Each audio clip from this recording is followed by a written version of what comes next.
تحریک لبیک پاکستان کے امیر حافظ سعد حسین رضوی بنیادی طور پر ضلع اٹک کی تحصیل پنڈی گھیب کے گاؤں کے رہنے والے ہیں اور ان کا تعلق علوی ایوان برادری سے ہے۔ ان کے والد علامہ خادم حسین رضوی تحریک لبیک کے بانی تھے، جبکہ ان کے دادا لال خان زمیندار تھے۔ علامہ خادم حسین رضوی کی 90 کی دہائی کے شروع میں اپنے چچا کی بیٹی سے شادی ہوئی تھی۔ ان کے بڑے بیٹے سعد رضوی، چھوٹے صاحبزادے کا نام انس رضوی ہے، جبکہ ان کی 2 بہنیں بھی ہیں۔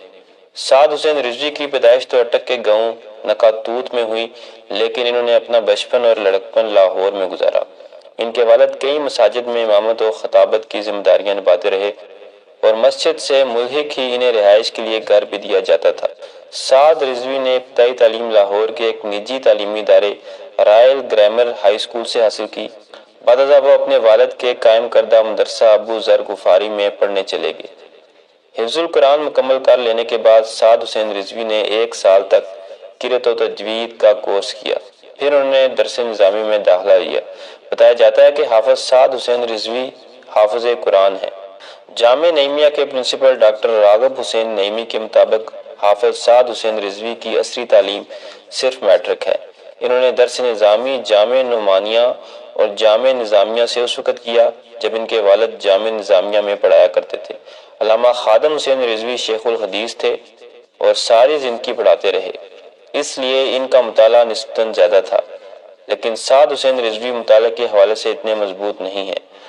اپنے والد علامہ خادم حسین رضوی کے وقت حافظ سعد رضوی لو پروفائل رہے۔ انہیں جماعت میں لوگ جانتے تھے، لیکن میڈیا میں انہیں پذیرائی نہیں ملی۔ یاد رہے تب حافظ سعد حسین رضوی تحریک لبیک پاکستان کے ڈپٹی سیکرٹری جنرل کی ذمہ داریاں نبھا رہے تھے۔ حافظ سعد حسین رضوی کی شادی کی تیاریاں ہو رہی تھی کہ 22 نومبر 2020 کو سعد رضوی کی بارات نے لاہور سے اٹک جانا تھا، لیکن علامہ خادم حسین رضوی کی بیماری اور پھر اچانک وفات کے بعد ان کی شادی کو مؤخر کر دیا گیا۔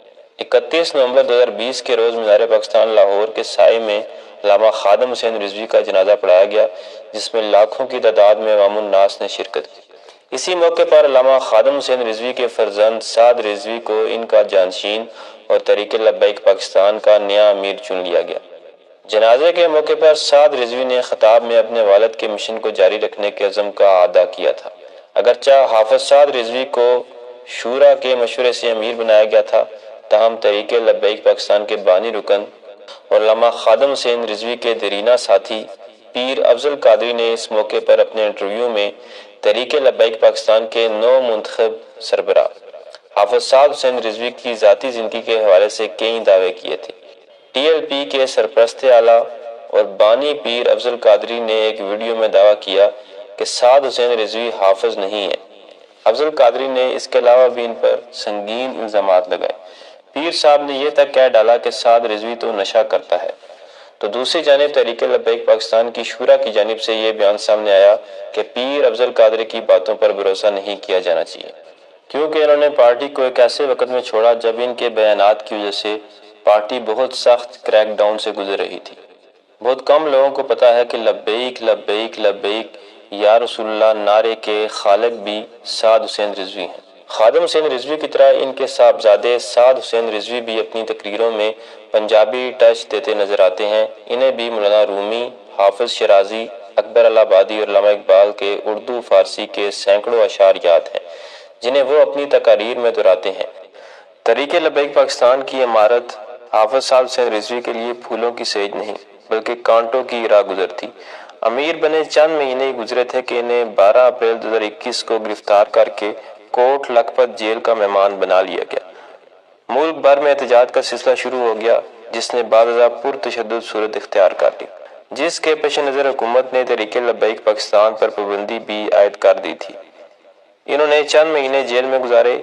ان کی رہائی 31 اکتوبر کو حکومت پاکستان اور ٹی ایل پی کے درمیان ہونے والے معاہدے کے نتیجے میں عمل میں۔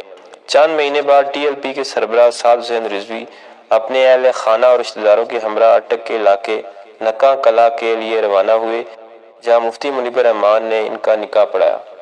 6 فروری کو ان کا ولیمہ مینار پاکستان کے گراؤنڈ میں ہوا، جہاں ہزاروں کی تعداد میں کارکنان اور ان کے دوست احباب شریک ہوئے۔ خادم سندھ رضوی کی تحریک لبیک پاکستان نے 2018 کے عام انتخابات میں حصہ لیا اور سندھ اسمبلی سے 2 نشستیں حاصل کی اور مجموعی طور پر پورے ملک سے 22 لاکھ ووٹ حاصل کیے۔ اس الیکشن میں تحریک لبیک پاکستان نے مجموعی طور پر 22,44,000 ووٹ حاصل کیے اور چوتھی بڑی سیاسی جماعت ابھر کر سامنے آئی۔ یہ تھی میری آج کی ویڈیو، ملتے ہیں اگلی ویڈیو میں، تب تک اللہ